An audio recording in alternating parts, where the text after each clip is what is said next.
Hey, what's up? Here goes video number one of me documenting my journey. I'm pretty confident in what I'm up to regarding building. I've always wanted to be an architect, and natural building is what draws to me most. I've had a lot of challenges with getting started in the sense that it's not really accessible. School doesn't really teach you how to build, and trying to find like vocation school, I mean, I've never even heard of one. I know that there are definitely places that teach about natural building, but I haven't really been able to attend any of those. They're always situated in places that cost a lot of money. You need to deal with your own housing, and it's just, like I said, it's not accessible.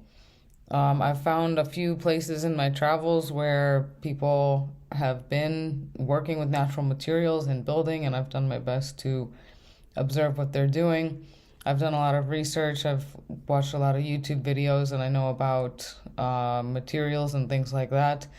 I did some work around hemp and advocating for the use of hemp for hempcrete specifically. I had an initiative around getting cannabis growers to contribute their stalks to hempcrete rather than what they usually do, which is compost.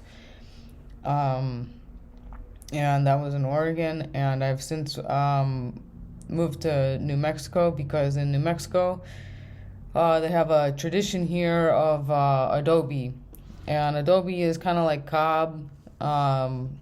Essentially, with adobe, what you can do is you can make your mud mixture. You can then get like wooden frames, put the mud in the frames, let it harden that way, and then you have your bricks, and you can use your adobe bricks to build.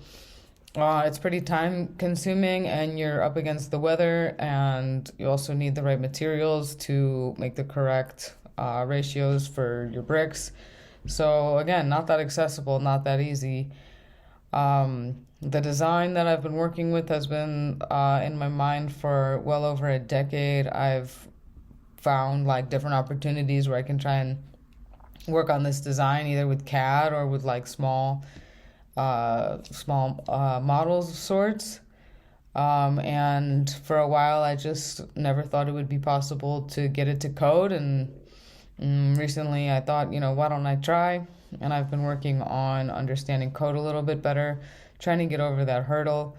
I really don't want to believe that, those of us who are interested in natural building need to go ahead and make buildings that are smaller than 120 square feet just to be able to have shelter. That's what a lot of people do to get around the code, and I just don't think that's fair. I mean, it's not fair. People are doing it anyways. But I would like to know, what is the code? How can we do this so that we don't have to live in tiny sheds? How can we live in actual houses? How can natural building turn into something that's beautiful? How can we make it sustainable? How can people get together and build homes together? What is land usage rights? What is water usage rights? There's so many questions and so many hurdles, and I think it's intentionally not accessible that I'm going up the hill. I'm pushing the boulder up the hill. I'm really committed to it. I've had a lot of really bad experiences with housing for my entire life. A lot of housing instability, even as a child, and I want to help.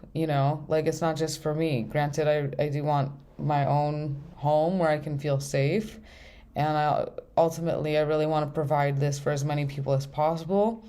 I want to increase the housing that's available. And this is, like I said, the beginning of my journey. I'm committed to this journey, so I figured, documenting it would be a good idea. And I'm aware that other people are interested in this too. So here's to the discussion, the progress, and the just documentation of this journey. Peace and love.